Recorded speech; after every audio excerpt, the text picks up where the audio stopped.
Assalamualaikum warahmatullahi wabarakatuh.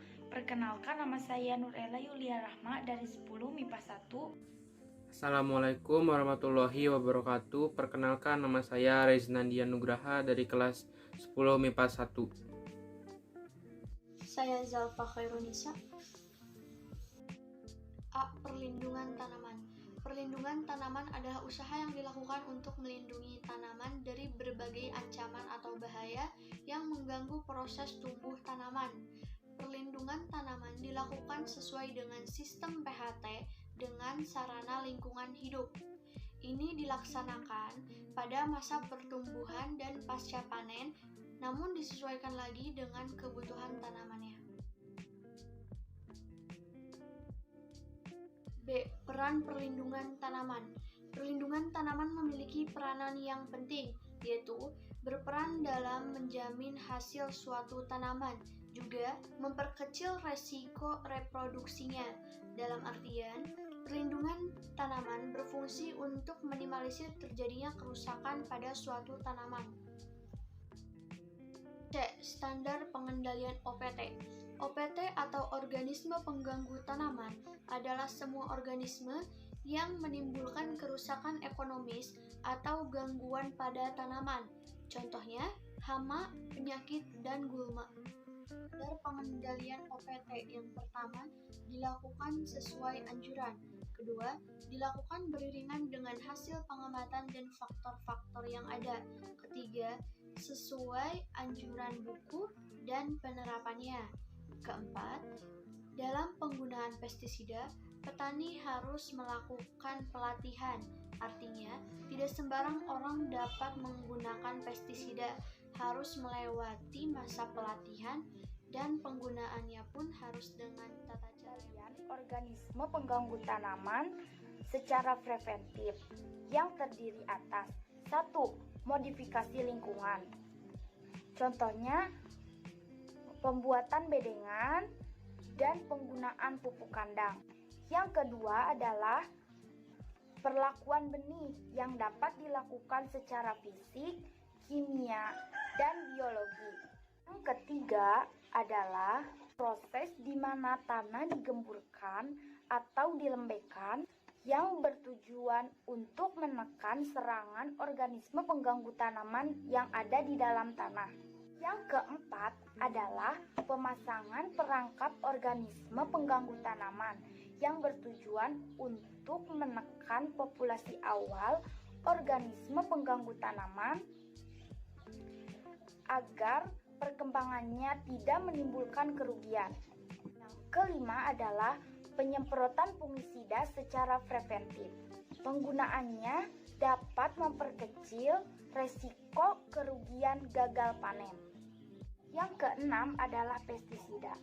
Pestisida adalah pengendali organisme pengganggu tanaman yang menyebabkan penurunan hasil dan kualitas, yang terdiri dari pestisida hayati dan pestisida buatan. Penyimpanan pestisida. 1.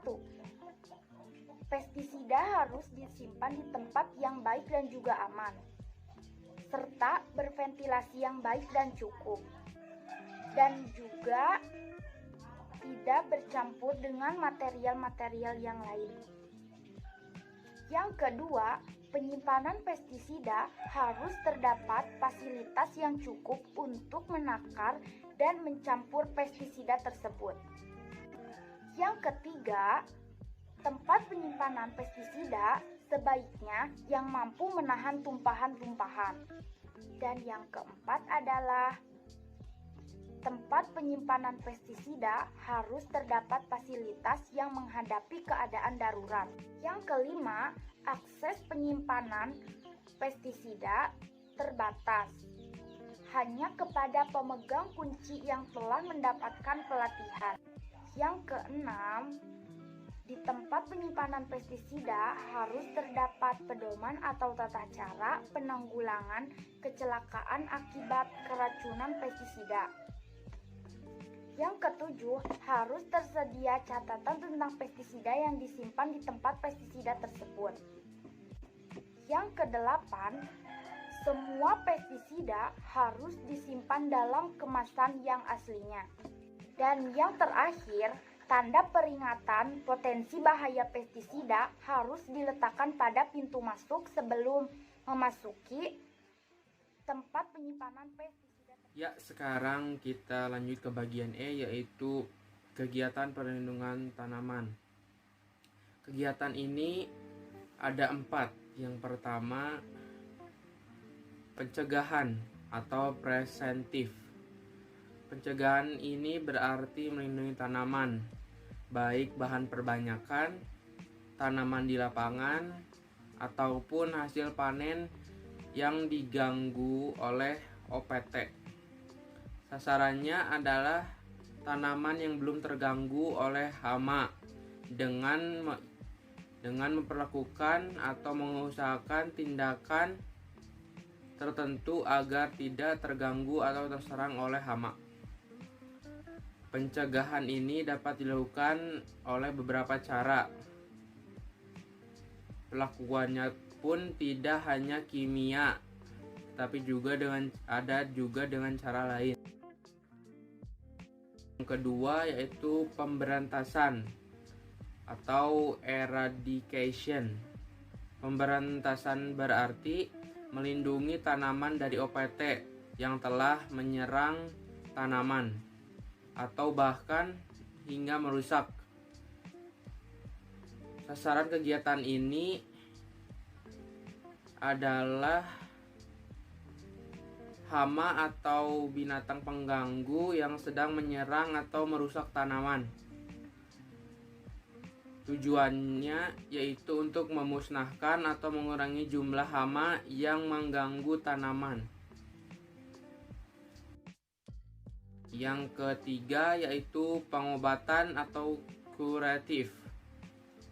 Pengobatan berarti melindungi atau mengobati tanaman yang sakit akibat terinfeksi hama. Sasarannya adalah tanaman yang sakit akibat diserang atau dirusak oleh tanaman. Tujuannya adalah untuk menyembuhkan tanaman dari penyakit atau serangan hama. Pengobatan dapat dilakukan dengan memakai obat atau bahan kimia lainnya. Dengan demikian, tanaman itu dapat pulih dan memberikan hasil yang baik. Yang keempat yaitu pengendalian atau pengelolaan. Pengendalian berarti melindungi tanaman dengan metode OPT yang mengganggu tanaman sedemikian rupa sehingga kerusakan yang ditimbulkan tidak begitu parah. Sasarannya adalah tanaman yang belum terganggu maupun terserang oleh OPT. Tujuannya bukan untuk mengobati atau memusnahkan OPT, tetapi untuk menekan